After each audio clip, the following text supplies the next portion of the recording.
Muy buenas tardes, estudiantes. Hoy desarrollaremos el intermedio temprano que corresponde a la cultura mochica, primera y segunda parte. Esta cultura se desarrolla sobre todo, ¿no?, en lo largo de la franja costera. Ya como estamos observando aquí, toda la franja costera que parte desde el río Piura hasta la Pampa de los Incas, ¿ya? Descubierta por Federico Max Uhle, quien la va a denominar Proto-Chimú. Posteriormente Julio César Tello lo va a denominar como Mochica. Los Moche o Mochica habitaron la costa norte del Perú durante el Intermedio Temprano, ocuparon los valles del Moche, Chicama, Chao y Virú en las regiones de La Libertad y Lambayeque.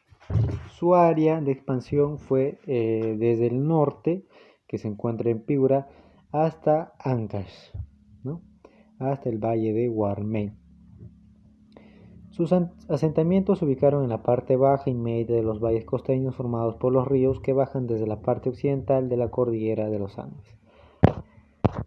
En cuanto a su desarrollo histórico, inician ¿no?, en el año 100 y finaliza en el año 800, ¿no? Aproximadamente unos 700 años duró esta gran cultura.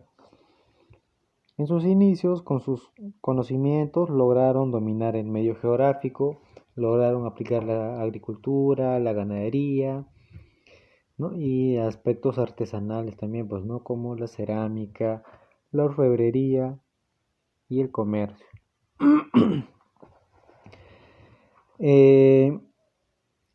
Veamos la primera etapa, ¿no?, el comienzo. Moche 1, Moche 2, desde el año 100 hasta el 300. Durante este tiempo, los mochicas ocuparon los valles del río Moche y Piura. Sus principales centros políticos fueron la Huaca de Sol y la Huaca de la Luna, que en la actualidad vienen a ser dos lugares importantísimos para poder entender esta cultura. La expansión abarca desde el año 600 hacia adelante. Durante este periodo florece la cultura moche con los logros artísticos y tecnológicos, ¿ya? Se desarrolla entre los valles de Moche, Chicama, el valle del Jequetepeque en el norte. Y por último, la caída o el ocaso.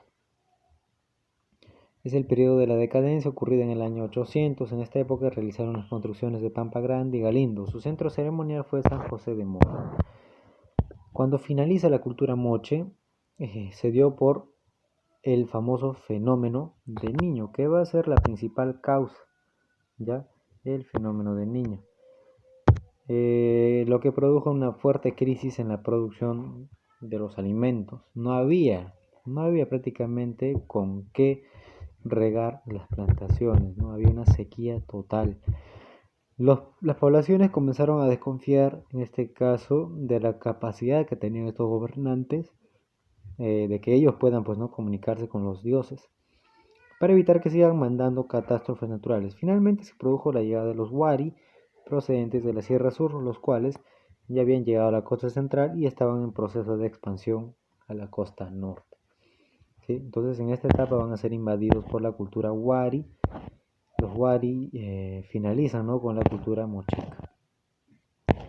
Cuando usamos el término de intermedio temprano es prácticamente, ¿no?, corresponde a la clasificación que planteaba John Rowe. Ahora veamos la organización política. Eran estados independientes, ¿no? Nunca existió un estado unificado como tal. Habían gobernantes en cada lugar. Cada gobernante pues estaba en este caso encabezado por un sacerdote militar, quienes eran los encargados de ver todos los aspectos públicos de aquí de Mochica. También de poder controlar la producción, de organizar las ceremonias religiosas, etcétera, etcétera. Ante estas determinadas circunstancias, se establecieron alianzas políticas y militares entre varios estados. De esta forma, se establecieron muchas confederaciones en los valles, de los que el máximo gobernante era el Siekich, el sacerdote militar, quien va a dirigir los enfrentamientos que se emprenderían para lograr la expansión territorial. En el aspecto social vamos a poder observar una cultura netamente clasista, aristocrática y guerrera, donde los que podían llegar al poder eran netamente sacerdotes y militares, dominados por ellos. Estos sacerdotes a la vez se encargaban pues, ¿no? de muchas ceremonias religiosas y de muchos sacrificios humanos. La base de toda esta pirámide social estaba conformada por el pueblo, quienes representaron o representaban la mayoría de la población. Tenían también la obligación de entregar al Estado su fuerza de trabajo en forma de tributo. En cuanto al aspecto económico, la principal actividad económica fue la agricultura, ¿no? Por esto desarrollaron técnicas hidráulicas como canales, acueductos y represas. Sembraron productos o lograron cultivar productos como maíz, zapallo, frijol, maní, piñas, entre otros. Características de las zonas de la zona costera, ¿no? Y también pues utilizaron abonos provenientes del guano de las islas y el excremento de los camélidos. En cuanto a la ganadería, lograron domesticar o criar el cuy, la recolección de caracoles terrestres y mariscos. También practicaron intercambios de productos con pueblos de regiones muy distantes como Cajamarca y Ecuador. Esta actividad le va a permitir obtener metales, piedras preciosas en mullo o espóndilos, etcétera, etcétera. En el aspecto religioso, su principal dios de estos señores era el Ayapaec, o el dios degollador, ¿no? El cual va a ser representado con forma humana, pero con colmillos de felino, a los que se les acompañaba de un tocado semicircular, orejeras, narigueras, sonagueras y cuchillos atados a la cintura. En diversas tumbas moches se encuentran evidencias de individuos sacrificados que acompañaban a personajes principales de los entierros. Así tenemos los siguientes hallazgos, ¿no? Por ejemplo, el señor de Zipán en Huaca Rajada fue encontrado muchas evidencias de algunos individuos que habían sido sacrificados. La sacerdotisa de San José de Moro, la señora de Cao en el complejo del Brujo de la Huaca, en la Huaca, Cao, viejo. Estas tumbas se construyeron en el interior de una estructura de adobe y otras a mucha profundidad de la superficie. En ambos casos existió la necesidad del acompañamiento de un séquito de personas a los señores y señoras mochicas en la otra vida. Se decía pues no que los señores que habían gobernado Mochica iban a revivir en la otra vida y necesitaban pues no las personas de confianza, necesitaban también plebeyos para que los acompañen, ¿no? Y esa era la causa principal por la que realizaban los sacrificios. Manifestaciones culturales. Debido a dentro de la sociedad mochica, ¿no? Dentro de la sociedad mochica, vamos a poder observar, pues, ¿no? que los artesanos van a tener un papel muy importante. Ellos van a empezar a realizar cerámicas, personajes, tanto en el ámbito de la vida cotidiana como también cerámicas netamente religiosas. Bueno, sus cerámicas eran pictóricas, tenían muchos colores, iconográficas, representaban, ¿no? la forma o las escenas de su vida diaria, casas, combates, rituales y divinidades. Las representaciones son tan detalladas que parecían un diccionario ilustrado. También escultóricos. Estos, los de la cultura mochica, elaboraron las mejores cerámicas escultóricas de forma tridimensional en el antiguo Perú. Se representaban huacos retratos, rostros humanos de distintos estados de ánimo. Habían cerámicas con el rostro alegre, rostro triste, rostro enojado. También los huacos eróticos que representaban escenas sexuales de seres humanos y también animales relacionados a la fertilidad o también ceremonias del calendario agrícola, y huacos patológicos que representaban a personas que tenían algún tipo de enfermedad, ¿ya? Como la uta, el bocio, entre otras.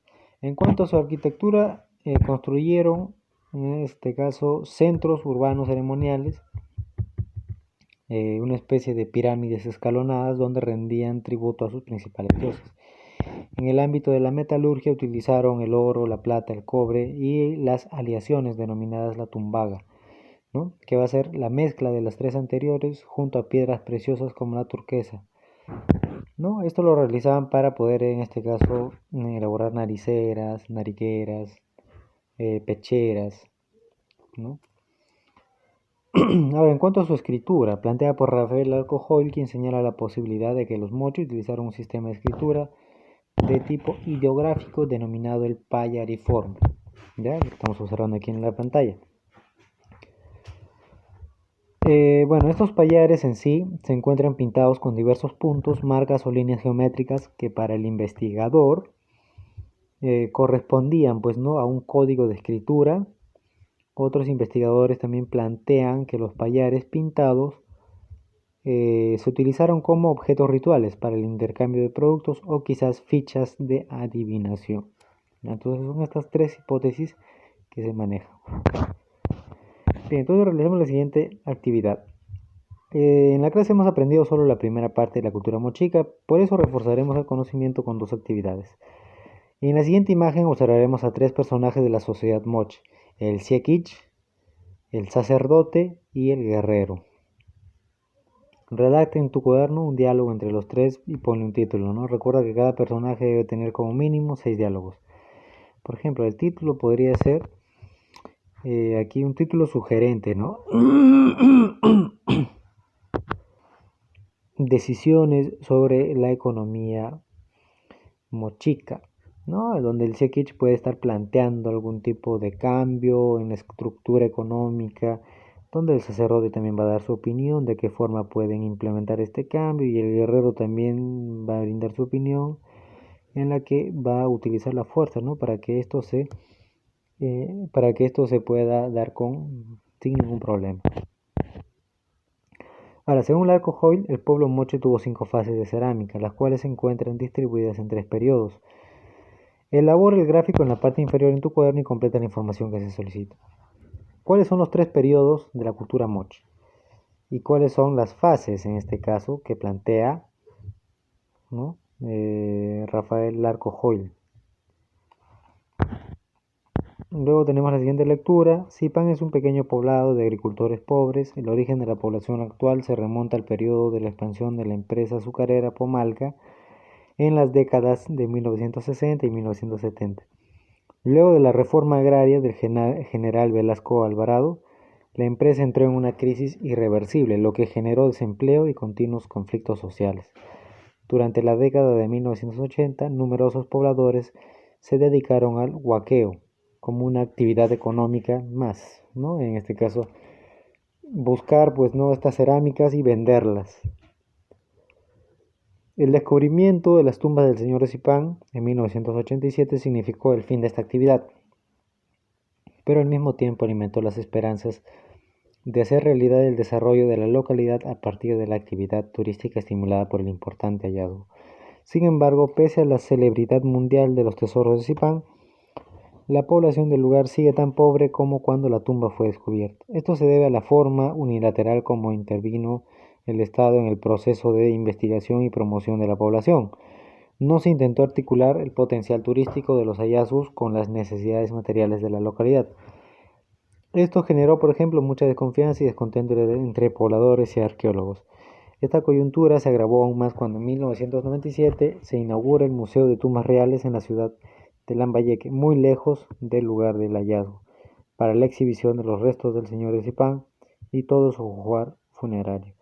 Esto provocó protestas y reclamos en la población que exigen hasta el día de hoy el retorno de los tesoros de Zipán a su lugar de origen. Entonces respondemos, ¿no? Según el texto, ¿qué acontecimiento generó la quiebra de la empresa azucarera? Pues bien, fue la famosa reforma agraria planteada por Velasco Alvarado. ¿Por qué crees que había en la población esperanzas de desarrollar una actividad turística, ¿no? Por los hallazgos que se habían encontrado del señor de Zipán, los ornamentos de oro y plata, ¿no? ¿Cuál es la razón para que la población de Zipán continúe en condición de pobreza? Bien, porque el Estado no interviene y no aplica una política de fomento turístico aquí en esta zona, sino por el contrario, crean un museo muy lejos de Zipán. ¿Cuáles fueron los motivos de las protestas y reclamos de la población? La creación de este museo en Lambayeque, lejos de la ciudad de Zipán, y sobre todo, pues, ¿no? Que se llevaron todos los restos que se encontraron aquí en Zipán. Entonces, estudiantes, ustedes realizan las siguientes actividades y envían el video.